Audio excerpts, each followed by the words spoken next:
सभी को नमस्ते। टीएन एकेडमी के डिजिटल प्लेटफॉर्म पर आप सभी का स्वागत है। आप सभी को नमस्ते। और डायरेक्टर साहब तरुण धनकर सर का बहुत बहुत धन्यवाद कि ये प्लेटफॉर्म हम सबको दिया है। दोस्तों, बहुत ज़्यादा समय न लेते हुए आज हम बात करेंगे, जैसा कि एक सीरीज़ हमारी चल रही है कमीशंस की। पिछली सीरीज़ में हमने कमीशंस पर बात की थी और हम कमीशंस, पॉलिसीज़, प्रोग्राम्स, एक तो एजुकेशन में कमीशंस, पॉलिसीज़, प्रोग्राम, इन पर हम बात करेंगे और स्कीम्स। ये हमारी सीरीज़ में है।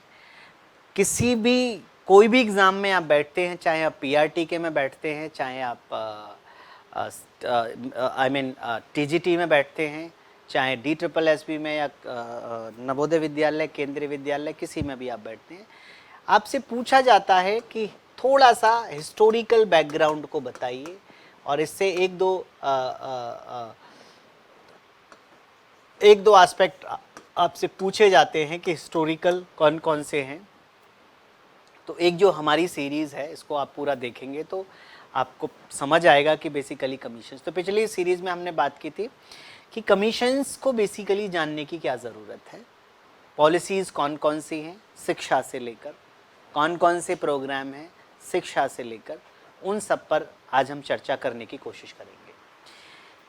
कल जो बात की थी वो हमने पिछली क्लास में जो हमने बात की थी, पिछले वीडियो में, तो हमने बात यहाँ से की थी कि 1948 और 49 में पहला कमीशन आया। उसके बाद में 1952 और 53, इसको हम यूनिवर्सिटी एजुकेशन कमीशन के नाम से भी जानते हैं और डॉक्टर राधाकृष्ण सर्वपल्ली कमीशन के नाम से भी जानते हैं। कई बार क्वेश्चन आपसे पूछा जाता है कि और विश्वविद्यालय आयोग को किसी दूसरे नाम से, निम्नलिखित में से किसी दूसरे नाम से, किस नाम से जाना जाता है? राधाकृष्ण, सर्वपल्ली राधाकृष्णन के नाम से, और दूसरा यूनिवर्सिटी एजुकेशन कमीशन या इंडियन एजुकेशन कमीशन के नाम से भी इसको जाना जाता है। दूसरा 1950 सेकेंडरी एजुकेशन कमीशन, और आज जो हम बात करने वाले हैं 1964-66, ये हमारा कोठारी कमीशन है। कोठारी कमीशन की आज हम बात करेंगे।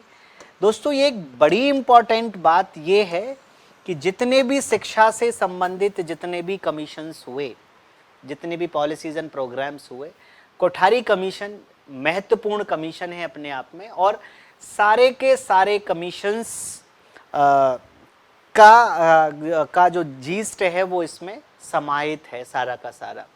और एक इसमें इम्पॉर्टेंट बात है कि कोठारी कमीशन में प्राइमरी से लेकर, प्री प्राइमरी से लेकर और अल्टीमेटली यूनिवर्सिटी तक की एजुकेशन के बारे में बहुत डिटेल में इस कमीशन ने बात की। इसलिए ये एक इम्पॉर्टेंट कमीशन है और सबसे बड़ा रिकमेंडेशन और सबसे बड़ी बात इस कमीशन के थ्रू होती है। तो अब हम चलते हैं। The education commission under the chairmanship. तो किसकी क्वेश्चन आपसे पूछा जाता है कि किसकी चेयरमैनशिप में कोठारी कमीशन को बनाया गया? तो इसका आप बिल्कुल याद रखेंगे कि डॉक्टर DS कोठारी ये चेयरमैन थे उस समय UGC के। UGC इसको बोलते हैं यूनिवर्सिटी ग्रांट कमीशन। UGC जी के चेयरमैन थे ये। बिगेन इट्स टास्क अक्टूबर 1964। इन्होंने 2 अक्टूबर 1964 में ये काम शुरू किया। अब एक हम वीडियो में बात करेंगे कि कौन कौन सी हमारी एजेंसीज़ हैं नेशनल लेवल पर।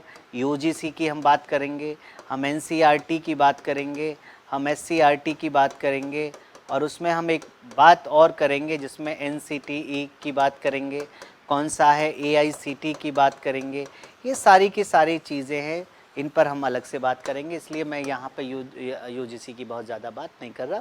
तो UGC एक ऑटोनॉमस बॉडी है जो कि हायर एजुकेशन को देखती है पूरे भारत में, सारी यूनिवर्सिटी लेवल पर देखती है, उनको फंड देती है, उनके सारे के सारे एस्पेक्ट UGC देखकर चलती है। तो इस पर हम चर्चा इसमें नहीं करेंगे। तो ये एक जो रेजोल्यूशन प्राप्त हुआ वो 14 जुलाई 1964 को हुआ।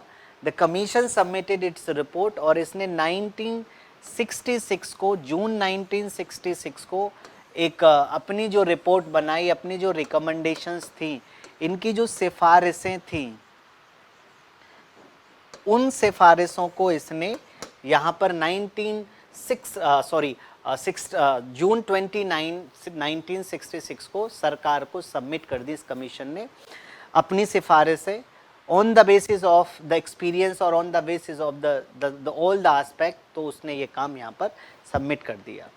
उसके बाद अगर देखें इसके काम क्या क्या थे, तो इनका एक ही काम था कि advise the government on the national pattern of education and on the general policy concerns हैं for the development of education at all stages, हर स्टेजेस पर, जो कि मैंने पहले बताया प्राइमरी से लेकर सारी की सारी ग्रेजुएशन और सारे के सारे एग्ज़ाम से रिलेटेड और सारे की सारी कौन सी प्रॉब्लम्स हैं सोशल्स और इकोनॉमिक कॉन्टेक्स्ट में। इस कमीशन ने सारी की सारे एस्पेक्ट पर, शिक्षा के सभी एस्पेक्ट को ध्यान में रख कर ही अपनी रिकमेंडेशंस को दिया था। इसलिए ये जो कमीशन है वो एक इम्पॉर्टेंट कमीशन है जिसको समझना बहुत ज़्यादा महत्वपूर्ण हो जाता है। कौन कौन से इसके उद्देश्य थे, किन उद्देश्यों को इसने ध्यान में रखा? The commission was advise the government on the educational policies, कि कौन कौन सी पॉलिसीज़ हैं, इस पर इनको एडवाइज़ किया।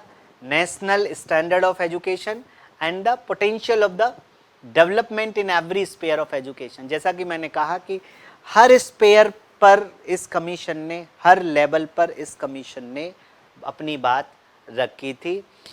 और survey the existing system of education of the country and suggest major and reforms, इनका मेन उद्देश्य था। अगर हम बात करें 1964 और 66 की बात करें, तो उस समय की अगर स्थिति देखें तो सोशल स्थिति हमारी क्या थी, सामाजिक स्थिति क्या थी, पॉलिटिकल स्थिति क्या थी, एजुकेशन का क्या एस्पेक्ट था, चूँकि देश हमारा जब भी अंग्रेज़ों के चंगुल से अभी निकला ही था, और इकोनॉमिक स्थिति हमारी क्या थी। इन सारी के सारे एस्पेक्ट को ध्यान में रख कर फिर कोई कमीशन अपनी रिकमेंडेशन को देने का काम करता है। तो इसलिए एजुकेशन में क्या होना चाहिए प्राइमरी लेवल से लेकर और यूनिवर्सिटी तक, क्या क्या करिकुलम होना चाहिए, कौन कौन सी समस्याएं थी। और जब भी, चूँकि अगर हम एजुकेशन की बात भी करते हैं तो एजुकेशन का एक सबसे बढ़िया है कि वो सोशल पर्सपेक्टिव को, जो सोशल पर्सपेक्टिव है, इस पर्सपेक्टिव को पूरा करे। तो कौन करे? एजुकेशन। तो एजुकेशन का काम सोशल क्या है, पॉलिटिकल क्या है, और इकोनॉमिक एस्पेक्ट क्या है, इन सब को ध्यान में रखकर ही वो आगे काम करेगी। तो पहला ऑब्जेक्टिव था कि हम इसको अगर देख सकें, इन डेप्थ स्टडी, कि पहले जो एजुकेशन सिस्टम है उसकी स्टडी की एजुकेशन की, और फिर उसके रीजंस को जानने की कोशिश की against the suggestions made for reforms, कि किस तरीके से जो डिसकॉन्टेंट है, the reason for the widespread discontent against it and suggest major for all its reforms, कि जो एजुकेशन सिस्टम है उसकी डीप स्टडी करने के बाद में सजेशंस दिए कि कौन कौन से सजेशन इसको रिफॉर्म करने में काम आएंगे। दूसरा ऑब्जेक्टिव था policy matter organisation and administration of education for the whole country and advise the government in this context, कि पॉलिसी में क्या होना चाहिए, पॉलिसी के पर्सपेक्टिव में क्या होना चाहिए, एजुकेशन का एडमिनिस्ट्रेशन स्ट्रॉन्ग होना चाहिए, वो क्यों होना चाहिए, क्या उसके पीछे हैं, ये सजेशंस इसने गवर्नमेंट को 1964 मतलब कोठारी कमीशन ने ये सजेशन देने की बात रखी। तो इसका एक ऑब्जेक्टिव ये भी था। उसके बाद में to propose the uniform system, क्योंकि देश तभी अंग्रेजों के चंगुल से निकला ही था। हर देश, चूँकि भारत एक बड़ा देश है और उनके चंगुल से ये अभी बस निकला ही था, तो उसमें ये रहा कि हर स्टेट देश बनने की कगार पर था, और किसी भी देश को अगर एक सीमा में या एक यूनिफॉर्मिटी उसके साथ में नहीं होगी, तो ये बिल्कुल है कि उस देश की टूटन होगी और उसका विकास नहीं होगा। तो ये जो सिस्टम है हमारा, ये कंट्री में एक जो यूनिफॉर्मेंट सिस्टम कैसे आए, कैसे हम इस सिस्टम के थ्रू सोशल, इकोनॉमिक, पॉलिटिकल और जो एस्पेक्ट हैं, कैसे हम इसका डेवलपमेंट कर पाएँ, इसकी भी हमें जानने की ज़रूरत थी। ये भी एक उसका उद्देश्य था। और एजुकेशन सिस्टम में क्या इम्प्रूवमेंट की ज़रूरत है, किस तरह के एजुकेशन हर लेवल पर, any level of the country, and इसने अपने सजेशंस दिए गवर्नमेंट को इन दिस कॉन्टेक्स्ट कि भाई एजुकेशन के कॉन्टेक्स्ट में किस किस तरह की सजेशन की हमें ज़रूरत है। तो इसने उसको लेकर भी सरकार को कुछ सजेशन दिए, सरकार को कुछ रिकमेंडेशंस दी, जो कि महत्वपूर्ण रिकमेंडेशन थी।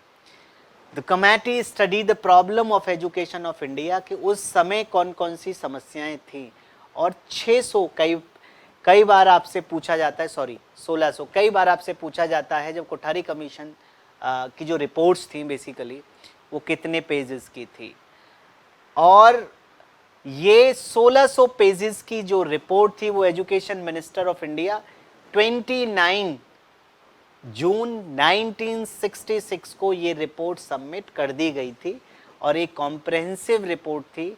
और ये जो पॉलिटिकल रेमिफिकेशंस थे, जो एक रिपोर्ट जिससे कि ये था कि ये expected to have for the reaching political ramifications, कि वो वहाँ तक पहुँचे और उसके एस्पेक्ट में जो पॉलिटिकल एस्पेक्ट है उसमें वो डिसीजंस मेकिंग की बात करें।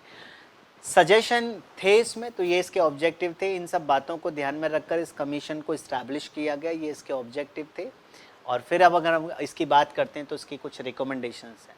तो इन्होंने एजुकेशन एंड नेशनल ऑब्जेक्टिव, कि एजुकेशन ऐसा हो, इनकी एक रिकमेंडेशन ये थी, रिकमेंडेशन का बोलते सुझाव, इन्होंने सुझाव दिए इस कॉन्टेक्स्ट में कि भाई एजुकेशन का जो एक ऑब्जेक्टिव है, education should B related to the life and needs of the person to the meet national objective, कि एजुकेशन ऐसी होनी चाहिए जो कि किसी भी व्यक्ति की जिंदगी की जो ज़रूरतें हैं उन ज़रूरतों को वो पूरा कर पाए। और नेशनल ऑब्जेक्टिव, भाई किसी भी राष्ट्र का क्या ऑब्जेक्टिव है कि वहाँ का विकास हो, और विकास इन टर्म्स ऑफ वहाँ का डेवलपमेंट हो, in terms of what, social development और political development, economic development, personal development. तो उस तरीके से वहाँ उस देश का पूरा विकास होना चाहिए। तो ऐसी शिक्षा हो कि जो इन सारे के सारे पहलुओं को ध्यान में रखकर ही आगे बढ़े।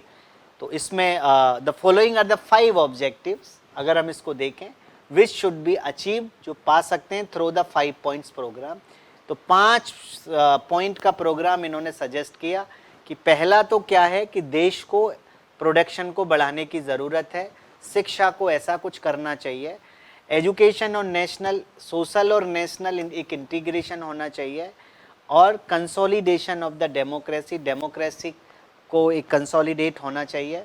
प्रोसेस ऑफ मॉडर्नाइजेशन, कि मॉडर्नाइजेशन का जो प्रोसेस है उसको बढ़ना चाहिए, उसको बढ़ाना चाहिए।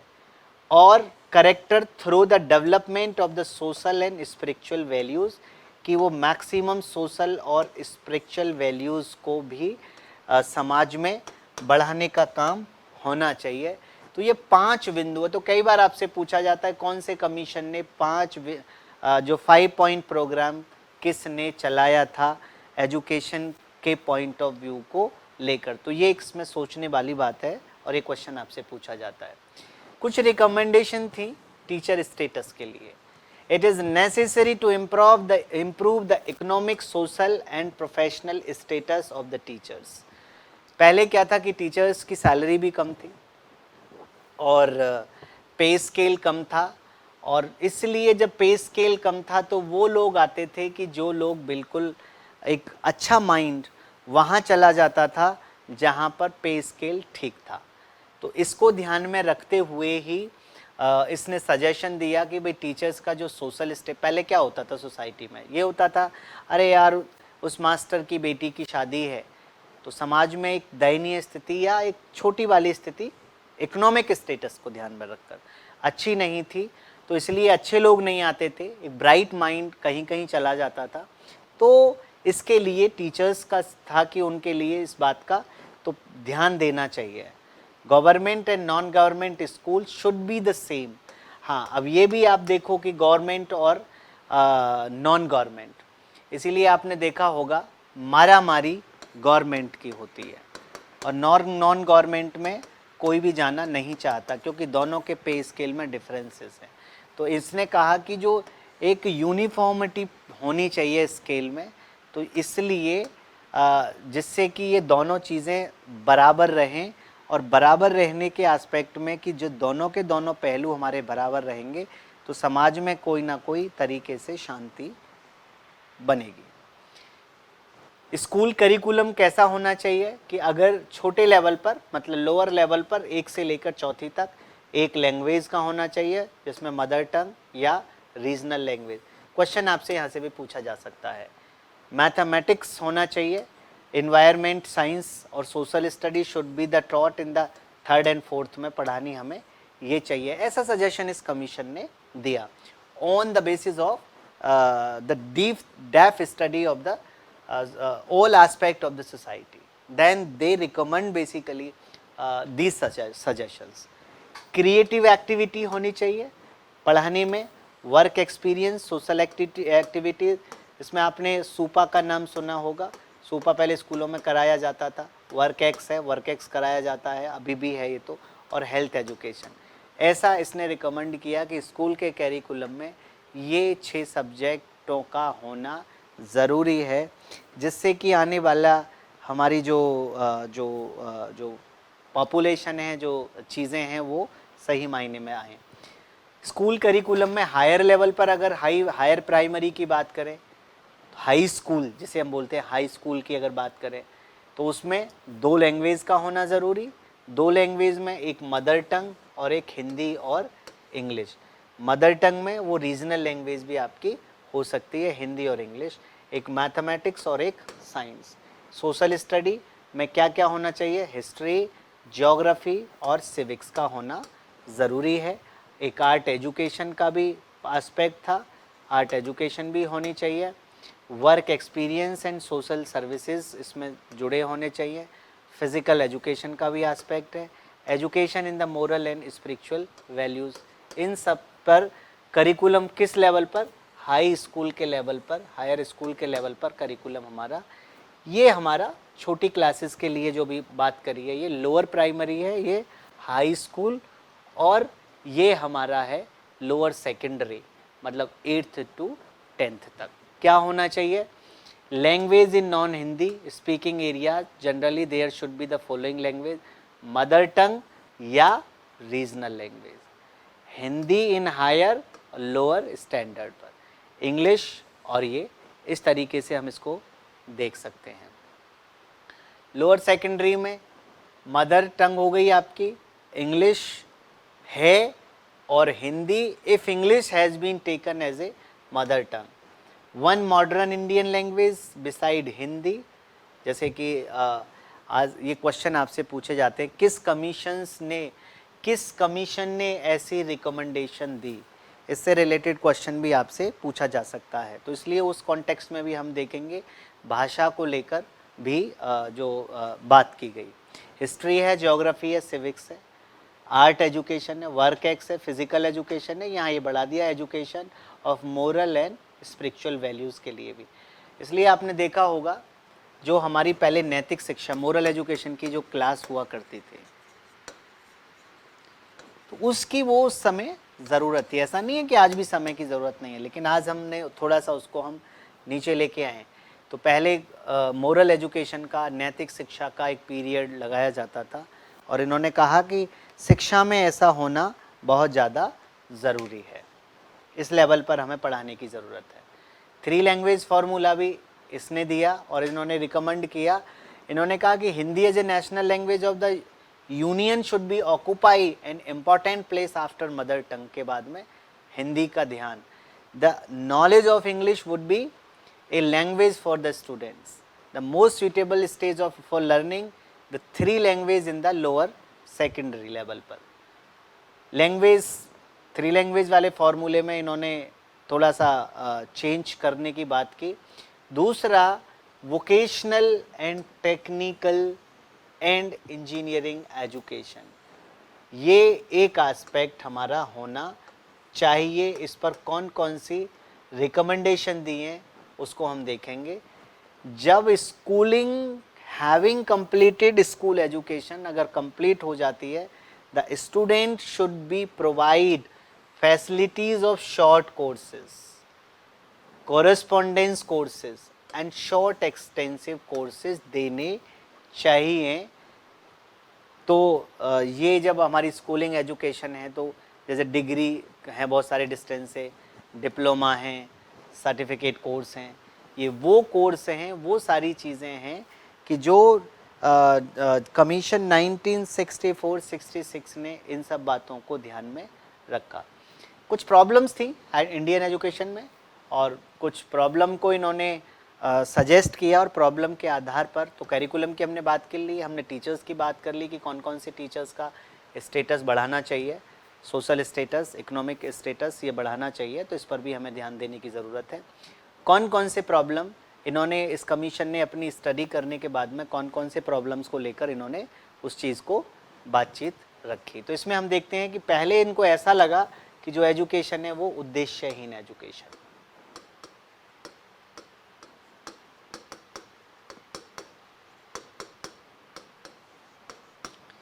There is no definite aim, कोई एम नहीं था before the Indian students. Most of the student consider gaining job, सबका एक एस्पेक्ट था job as the ultimate aim of their education, job पा लेना ही एक उद्देश्य था। Kothari commission has remarked every clear words that most important reform in the education is to change it so that it may be related to the life of the people and there needs and aspirations. की जो education system होना चाहिए वो सिर्फ job ही नहीं था, वो लोगों का ज़िंदगी और उनकी ज़रूरत और कौन कौन सी एस्पिरेशंस बच्चे हैं उसको लेकर। दूसरा, डिफेक्टिव करिकुलम, इन्होंने ऐसा भी पाया कि जो curriculum Indian education has a defective and unbalanced curriculum that emphasise only on the bookish knowledge having no relation with the life. ये एक इम्पॉर्टेंट एस्पेक्ट इसने दिया कि जो एजुकेशन थी वो सारी की सारी किताबों पर ही थी, बुकिश नॉलेज थी, कोई उसका रिलेशन नहीं था जीवन के साथ में, और ये एक डिफेक्टिव था। और इसी की पूर्ति में आज NCF 2005 अगर कहता है तो इस बात को कहता है कि एजुकेशन को पढ़ाने के जो तरीके हैं बच्चे के रियल लाइफ से जोड़ने की ज़रूरत है। इसीलिए हम चाइल्ड सेंटर की बात करते हैं और क्लासरूम को बाहर के जीवन के साथ जोड़ने की बात करती है। ऐसे रिकमेंडेशंस हमारे इस कमीशन 19 कोठारी कमीशन ने की।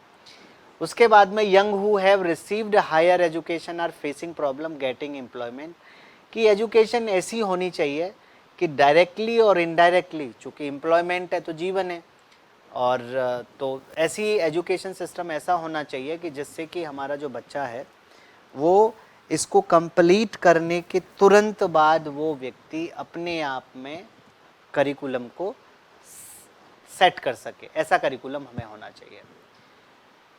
Secondary education commission has pointed out following defect in the curriculum, जबकि इन्होंने कहा, ये कोठारी कमीशन है, इन्होंने इस बात का भी हवाला दिया कि इनसे पहले जो कमीशन आया था 1952-53 में, जिसको हम कौन सा कमीशन, सेकेंडरी एजुकेशन कमीशन या माध्यमिक शिक्षा आयोग के नाम से भी उसको जाना जाता है हिंदी में अगर उसको कहें।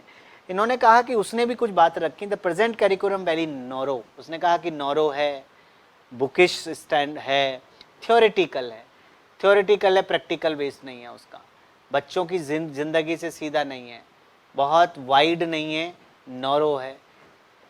उन्होंने कहा कि बहुत सारे ऐसे subject required and many of them are useless और अननेसेसरी। बहुत सारे सब्जेक्टों की ज़रूरत है, लेकिन कुछ सब्जेक्ट हमारे ऐसे भी हैं कि जो बिल्कुल भी रिक्वायर्ड नहीं है, फिर भी हम उनको ढो रहे हैं। तो ऐसा इन्होंने कहा कि करिकुलम को लेकर ये इसमें कुछ डिफ़िकल्ट एस्पेक्ट है जिन पर हमें ध्यान देने की ज़रूरत है।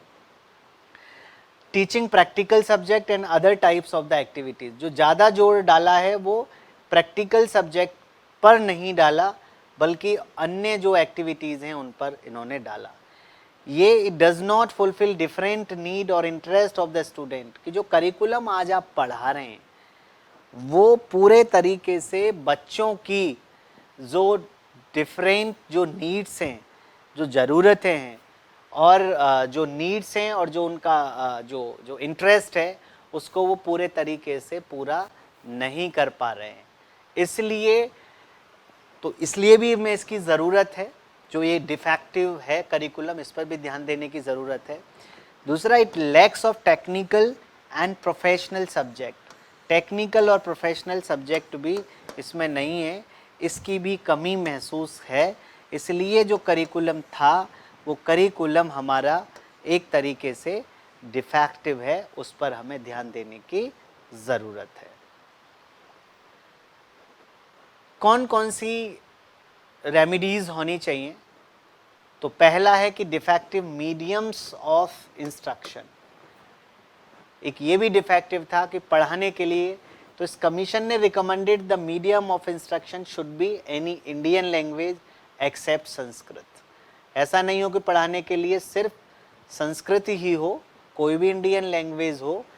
इन 1960 Kothari commission recommended that the regional language should not be the medium of the instruction. Regional language को मीडियम नहीं होना चाहिए उसे पढ़ाने का एट द प्राइमरी और secondary stage only, but they should also be made of medium of education in the university stage. और किस स्टेज पर हो सकती है? वो यूनिवर्सिटी स्टेज पर हो सकती है, लेकिन छोटी पर जो है वो इंडियन जो रिकमेंडेड किया वो regional language should not be made the medium of instruction at the primary secondary, उस लेवल पर ये नहीं होनी चाहिए। सजेशंस अगर इसकी बात करें तो सजेशन फॉर रिगार्डिंग एजुकेशन एडमिनिस्ट्रेशनल, तो education should be regarded subject of national importance and national policy को क्या करना चाहिए? शुड बी डिक्लेयर्ड, कि एक पॉलिसी हमारी इस सब चीज़ों को इकट्ठा करके नेशनल पॉलिसी हमारी बननी चाहिए। इसीलिए आप देखेंगे सबसे पहले जो पॉलिसी का आधार रखा वो 1968 में 1968 में जो पॉलिसी का आधार रखा। फिर उसके बाद में इसी पॉलिसी को लेकर प्लान ऑफ एक्शन आया। प्लान ऑफ एक्शन में 1992 की बात हुई, और उसके बाद में जब हमारा लास्ट में आया प्लान ऑफ एक्शन के बाद में 1992 के बाद में फिर जो हमारा एस्पेक्ट आया उसको हमने बोला, क्या बोला? फिर 1986 की पॉलिसी जो पूरे के पूरे फ्रेम में उतर के आई। The statistical department of the central ministry of education should be strengthen, उसको स्ट्रेंथ करना चाहिए, जिससे कि हमें पता लगे कि डेटा के आधार पर हम कहीं किसी निष्कर्ष पर पहुंच पाएँ प्रॉपरली और scientifically. Central advisory board of education should B entrust और मेन पावर, इसकी जो रिकमेंडेशन थी, तो कई बार क्वेश्चन पूछा जाता CABE की रिकमेंडेशन सबसे पहले किसने दी? CAB की भी अगर हम बात करें तो कई बार आया एक्शन में, कई बार नहीं आया। तो CAB का central advisory board of education, केंद्रीय सहायक एक जो बोर्ड था शिक्षा का, जिसका काम बेसिकली ये था कि ये स्टेट और सेंट्रल के बीच में, स्टेट और सेंटर के बीच में, स्टेट गवर्नमेंट और सेंट्रल गवर्नमेंट के बीच में एक बैलेंस बनाने का काम करता था ये। तो इसीलिए इसका CABE की बात की।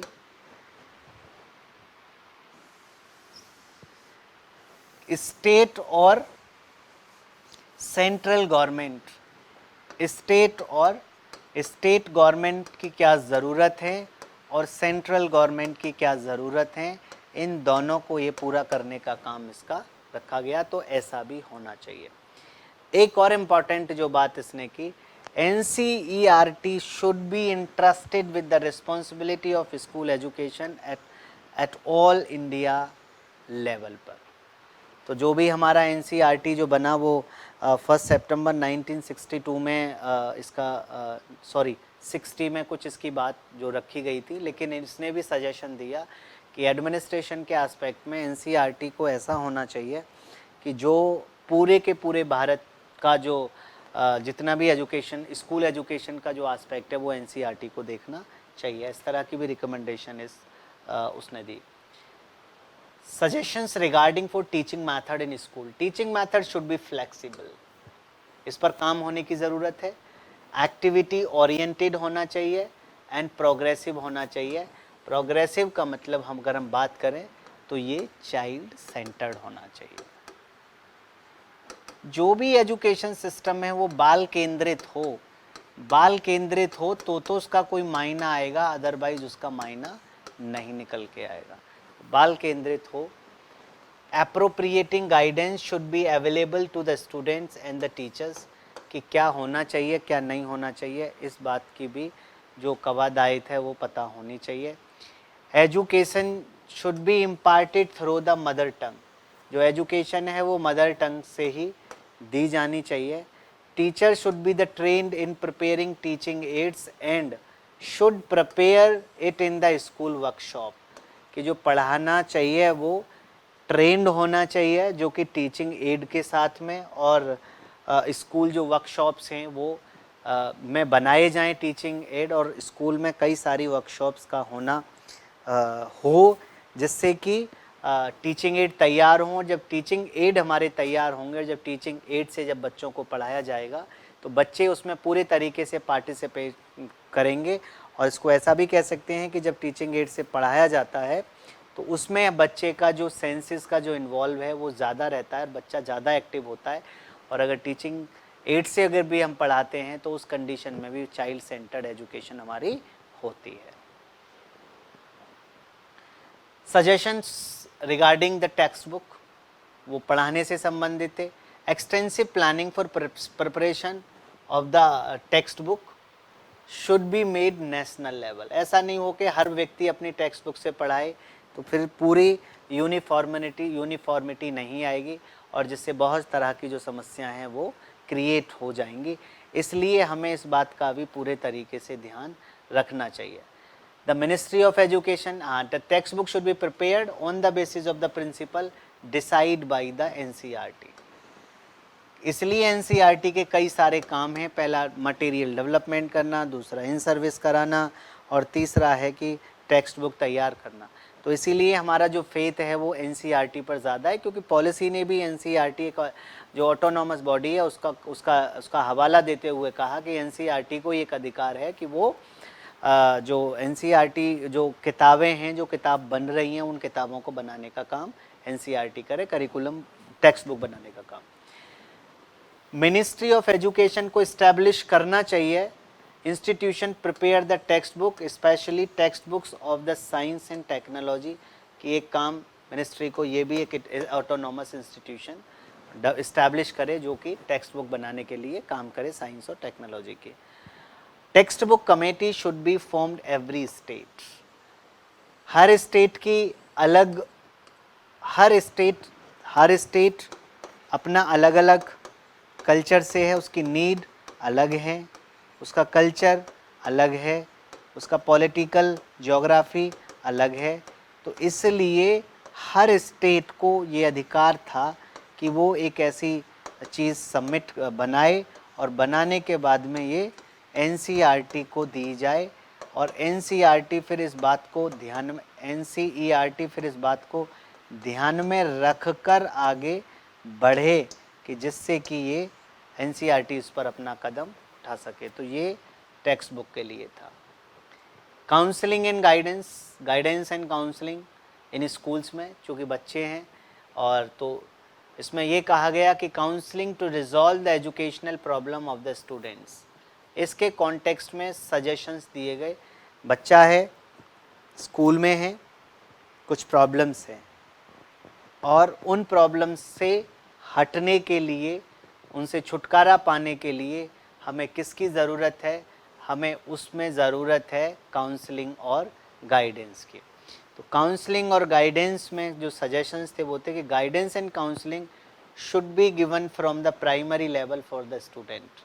कि छोटे बच्चे हैं, उनकी कुछ जनरल इश्यूज़ हैं जैसे एकेडमिक और नॉन एकेडमिक। तो जो नॉन एकेडमिक एक्टिविटीज़ हैं, जो बच्चा जैसे उसके कुछ बिहेवियर से रिलेटेड हैं, रेगुलर नहीं आता है, क्लासरूम में अटेंशन उसकी बहुत कम है, बहुत सारे गलत वर्ड यूज़ करता है वो।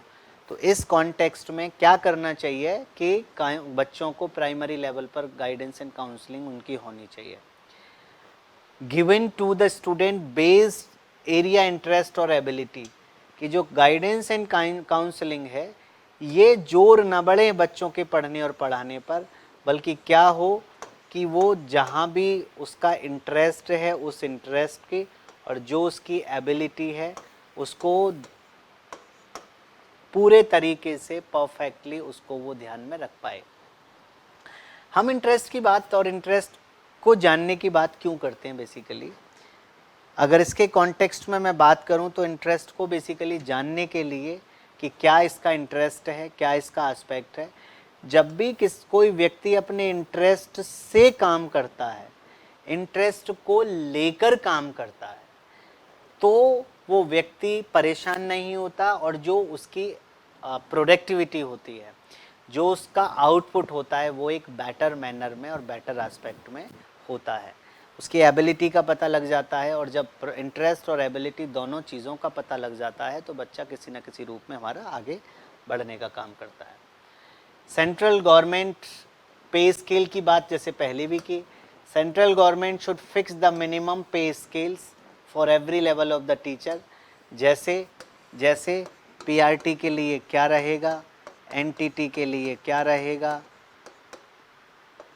एनटीटी के लिए क्या रहेगा, उसके बाद में पीआरटी के लिए क्या रहेगा, उसके बाद में टीजीटी के लिए क्या रहेगा और उसके बाद में पीजीटी के लिए पे स्केल क्या रहेगा। तो ये स्कूल लेवल पर, हर लेवल पर पे स्केल की क्लैरिटी दे गवर्नमेंट, जिससे कि हर व्यक्ति के जो पैरामीटर है वो क्लियर रहे। The pay scale of the teacher should be the same in the government, private as well as non government aided school. ये एक इम्पॉर्टेंट बात कही है।